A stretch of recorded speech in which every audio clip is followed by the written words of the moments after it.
नमस्कार। आज हम निक ट्रेंटन की किताब द आर्ट ऑफ लेटिंग गो के हिंदी सारांश पर बात करने वाले हैं। जी। इसका जो मकसद है वो है मन को उन बोझिल विचारों और भावनाओं से आज़ाद करना जो हमें जकड़े रहते हैं। हाँ, ताकि थोड़ी ज्यादा शांति मिल सके, स्पष्टता आ सके। बिल्कुल।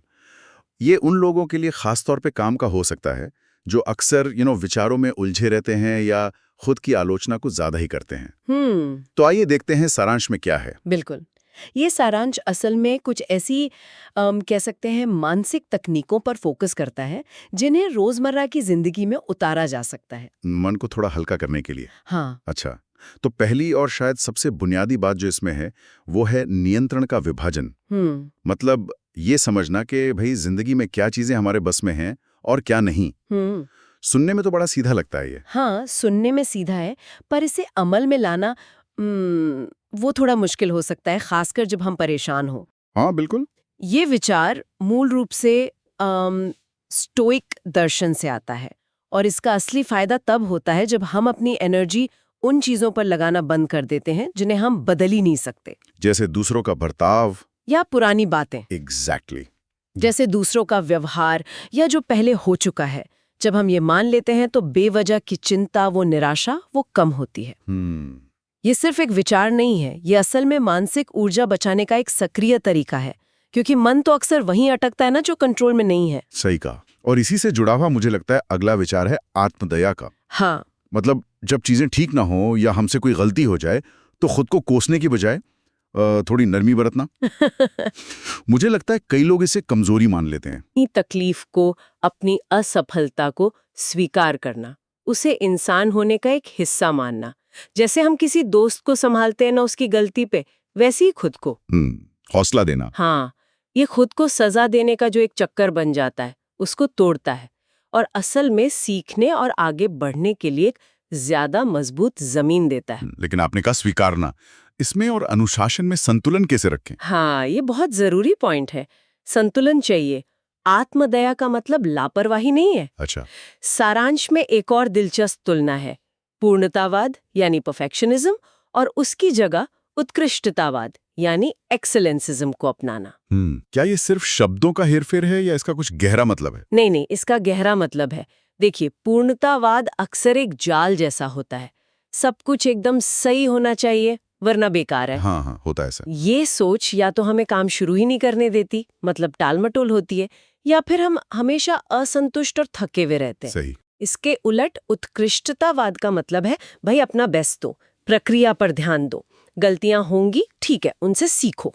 तो फोकस कोशिश पर है, नतीजे के परफेक्ट होने पर नहीं। बिल्कुल। इससे स्ट्रेस कम होता है और काम करने में एक संतोष भी मिलता है, क्योंकि वो परफेक्ट होने का प्रेशर हट जाता है। तो ये 3 बातें हुई, नियंत्रण समझना, खुद पर नरम होना और परफेक्शन के पीछे ना भागना। ये सब मन शांत करने के तरीके लगते हैं। जी। सारांश में माइंडफुलनेस और स्वीकृति का भी जिक्र है। ये आजकल काफी सुनने में आते हैं, लेकिन ओवरथिंकिंग कम करने में ये असल में कैसे मदद करते हैं? देखिए, माइंडफुलनेस का सीधा सा मतलब है इस पल में क्या हो रहा है, अपने अंदर, अपने विचारों, भावनाओं, शरीर में उसके प्रति जागरूक होना, बिना जज किए कि ये अच्छा है या बुरा, बस देखना। हाँ, एक तरह से।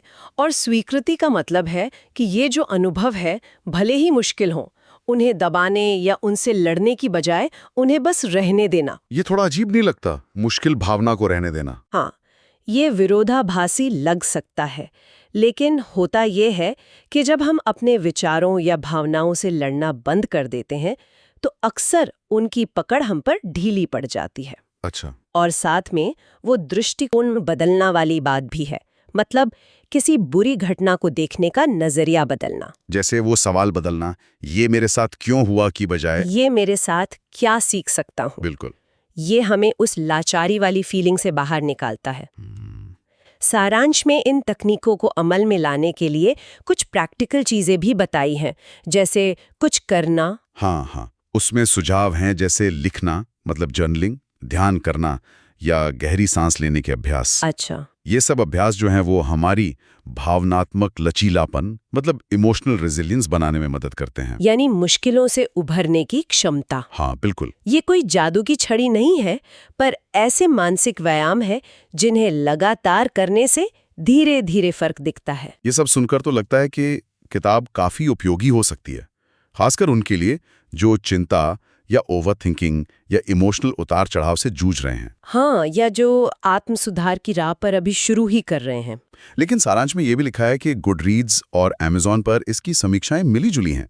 कुछ को ये तकनीकें बहुत काम की लगी, कुछ को लगा कि ये सतही हैं या दोहराव है।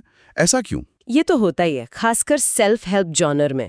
जो बात किसी के लिए बिल्कुल नई और फायदेमंद हो सकती है, वो किसी और को जिसने शायद पहले ही ऐसी बहुत सी चीजें पढ़ी हों, उसे शायद कुछ नया न लगे। हाँ, हो सकता है। शायद कुछ लोगों को लगे कि ये वही आम बातें हैं, बस नए पैकेट में।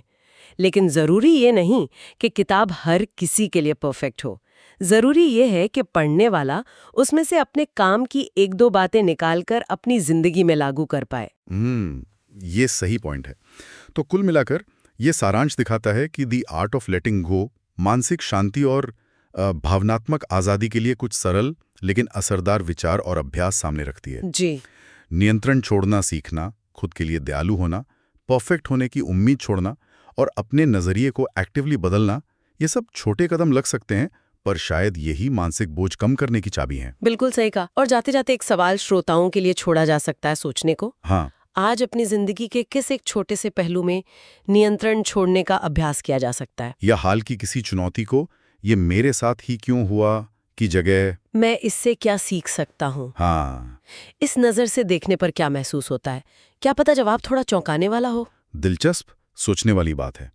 चलिए, इसी विचार के साथ आज की चर्चा समाप्त करते हैं।